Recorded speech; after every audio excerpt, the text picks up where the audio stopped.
Well, it's just over a week since the tragic events in Kalamazoo County. Some final respects have been paid, and that was largely some of the story this weekend. Of course, rattled the entire area. Did not happen in our area, but some of those whom we lost were from Battle Creek, and so we share this tragedy with Kalamazoo County. And joining us today to talk about how they've been handling it in Kalamazoo is the mayor of that city, Bobby Hopewell. Good morning, Bobby. Good morning, Richard. How are you? Doing fine. Thank you for the time today.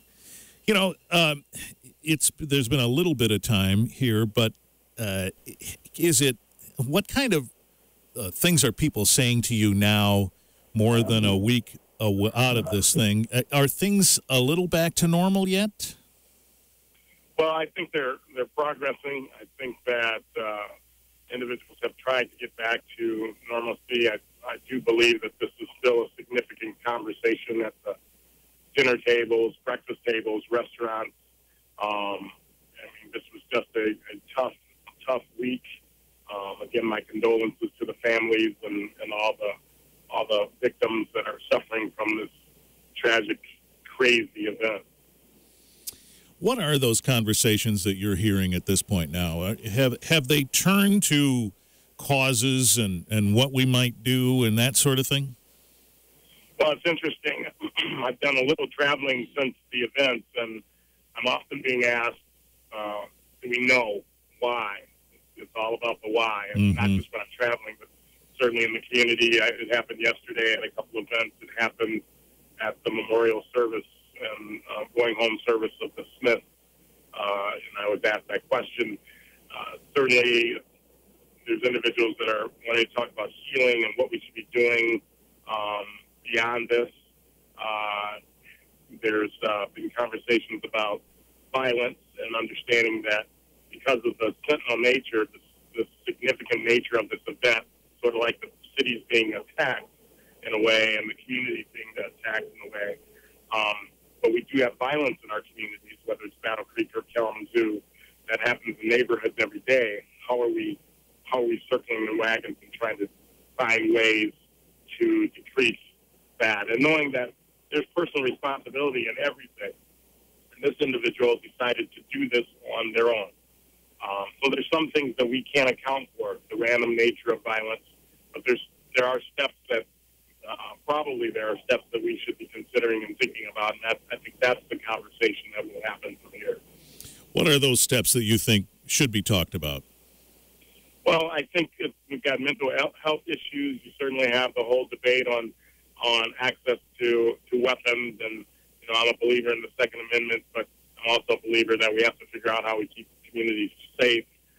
So dealing with individuals with challenges and criminal records, which of course this gentleman didn't have a criminal record, and how we access guns to what are we doing in regards to social mobility in our communities and income inequality, which we know lack of prosperity contributes to some of this ridiculousness. But so I think the days are on forward are about healing, coming together to see where we can impact our communities differently and better, and try to develop a better journey for everyone in our community. I think that most of us certainly are not immune to the notion that these kinds of stories happen too frequently and all around the country, and yet when they happen in our neighborhoods, in our towns, we are surprised in a lot of cases that it happens here. Is this something, as the mayor of this town, that you thought, gee, maybe this could happen here? Well, it's kind of interesting. If there was an interview with our public safety chief, Jeff Hadley, just a few weeks earlier by News 3, where he talked about violence and just said, who knows, it could be us. We're not immune. And I had a similar conversation with someone about a month ago after I saw, I think it was San Bernardino, and maybe it was more than a month ago, of course, and I said, wow, I can't believe what's going on there. But no one should think that this couldn't possibly happen here. Our world is smaller. It's gotten so much smaller with this event, and us being, aware and conscious that we are a part of the world, and I think the events of last week certainly introduced this concept of the evil and ugly entering our community. Mm-hmm. You referenced those two conversations prior to this event with the police chief and you having been asked about that too. Had there been, we presume there have been conversations in which you were involved in the past about the potential for this to happen. I mean, I presume that if the police chief says, hey, we're not immune in public, that he said that in private too. Well, yeah, I hadn't had that conversation with really anyone before then. We were always thinking about preparing for incidents in our community, critical incidents. And I don't know that there hasn't been any sort of preparatory plans by myself as mayor that if this happens, you'll do this. But certainly our normal emergency management plans have been in place. So having prepared for this specific incident, no.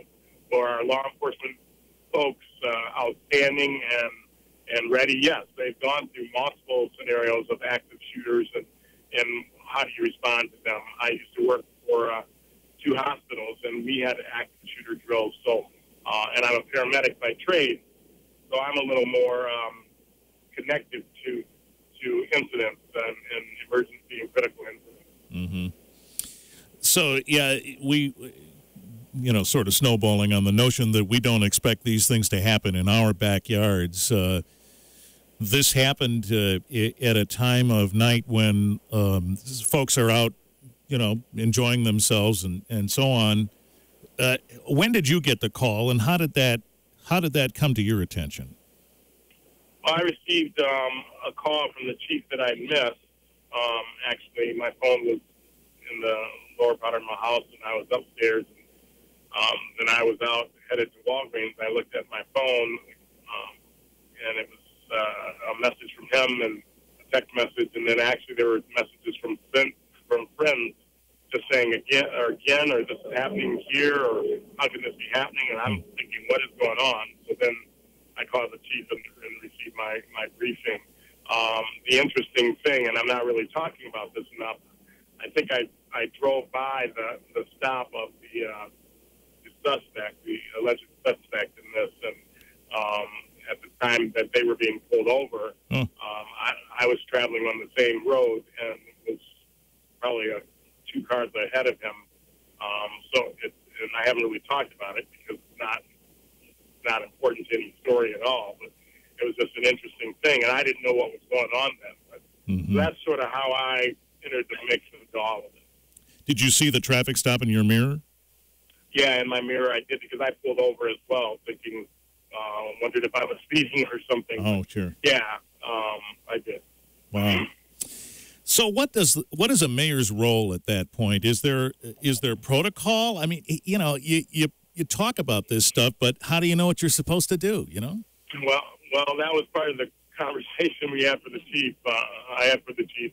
A couple of years ago we had the huge snowstorm, and then so that was a critical incident, and we were trying to determine what is protocol. And then when other things happened, for me, I took it to believe that trying to gather as much information as I could, certainly keeping my city commission informed about what's going on, because I didn't want them waking up the next morning and being surprised at what was going on, and then being there for our teams, our officers, and whatever they need, and certainly for the victims and the community. It's all about how do you connect community, how do you create a understanding, and that this does not define us. It's one moment, that we are made up of much more than this crazy event.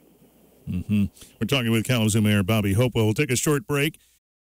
We're talking with Kalamazoo Mayor Bobby Hopewell now, and we have a few more minutes here. One of the things that I've asked lawmakers and things is you hear about this in your own town, your own county, your own region, And do you get the sense that you have to run back and try to do something right now to prevent it from happening again?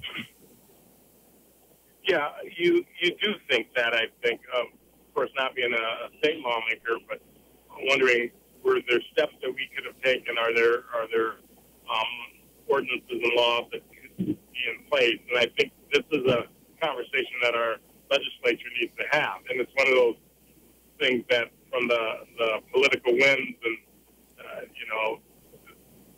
the conversations are ridiculous about this. It should be about what we can do and how we can work to prevent violence, how we can work to make sure that guns are in the access of the right folks and all of that. And, I'm not there, but man, oh man, this has got to be a conversation about Michigan and how we move forward, not about lobbyists and what they want and what they think should occur. This has happened over 40 times already this year, Richard. Right. Over 40 times. Yeah. And if you think about it, it happened was it the day after and the day after that, and one in Kansas and one in Washington State. Not this past week. So I'm thinking something is not right with what we are doing in this country, or not doing. That this isn't happening everywhere else. Why? That's the question. Yeah. What's the why? You alluded to this too. That these kinds of issues bring up the political polarizing immediately. Is there something that, as the mayor of a town where this has happened, that you think you can do to try and cut through the political chatter and say, look, let's be practical about this?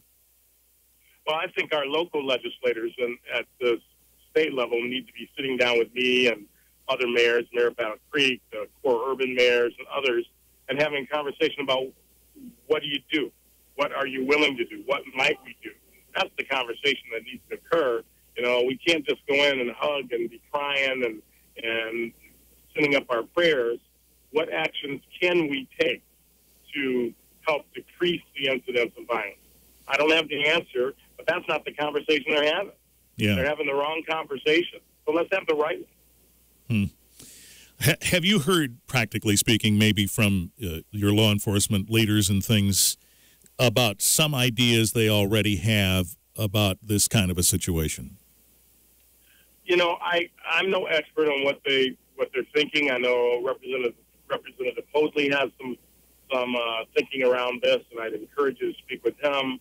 I think there's been some legislation that's been introduced at the state level, but some of that legislation is to increase the access to weapons. And what did I read? Was it Iowa that just okay children having guns or something? I saw that too. I'm not sure what direction we're going, but certainly it's I don't think it's a direction that keeps us safer. But that's my opinion. Yeah, we're talking with Representative Hoadley tomorrow, in fact, and so we'll hear what he has to say about that too. You made a remark a moment ago. This does not define us. It's interesting. I talked with some folks out of state who knew I lived here and wanted some local perspective on it, and they asked me what kind of town Kalamazoo was and the area, and I talked about the promise and things like that Kalamazoo tends to be a very proud area, and so I imagine you've had to deal with that question too, and people trying to associate this kind of violence with your town. How have you responded to that? Well, my statement has been to most people, if you look at what's happened around the country over 40 times already this year, and there's other violence incidents that happen, we are not immune to that. We don't get to escape. We don't get to live in the bubble. We live in the same world as everyone else. But as you think about our ongoing lives, our daily lives, and what we're trying to achieve in this community, this is an amazing place. Our philanthropic community is one of the greatest in the nation. Just looking at the Kalamazoo Promise, who wakes up one day and wants to send every child to school? Mm-hmm. And that's the nature of the community we have in Kalamazoo, and I think it's the nature of the communities we have in Southwest Michigan. And so I like to remind them that what community do you live in where nothing ever happens? I'd love to know where utopia is. I'm not sure it's on the planet. And then also, I get into conversations about Uber. And that's, to me, just a ridiculous conversation, in my opinion. What is that conversation? Well, everyone, I'm so tired of the media calling him the Uber driver. Oh, yeah. Why don't they call him the legal gun owner? It's like there's so many more things in Uber. Uber didn't have anything to do with this event. Mm-hmm. This was a gentleman that decided allegedly in between their work. So they were on breaks, you could call it, to go out and do harm to people. Well, you could be a truck driver, you could be a taxi cab driver, you could be an assistant in an office and taking your breaks and going and committing harm to individuals. It just so happened that he worked for Uber and recently. So and all the Uber history, I get it, but this gentleman had no criminal record, and I just struggle with that. And I'm an Uber user. I'm a fan of Uber. Yeah. I was in Baltimore this week and used Uber, and I spoke to the CEO of Uber just the other day to just have a conversation about this incident and what it means not to their company, but to him as the CEO and their condolences and for our community and certainly wanting to help where they can. Yeah, imagine that's not publicity that's made him happy. No, none of us would want it. Well, it goes to the question that you just asked me, what people are saying about our community. Mm-hmm. And is it a safe place and all of those things. Anytime an incident such as this happens, that's the conversation, It's sad, and you're hurting, and you don't want your community or your company or anyone represented near you in that way, and here we have it. Yeah. We appreciate the time you've given us today. Thank you. My pleasure. It's Mayor Bobby Hopewell from Kalamazoo on WBCK.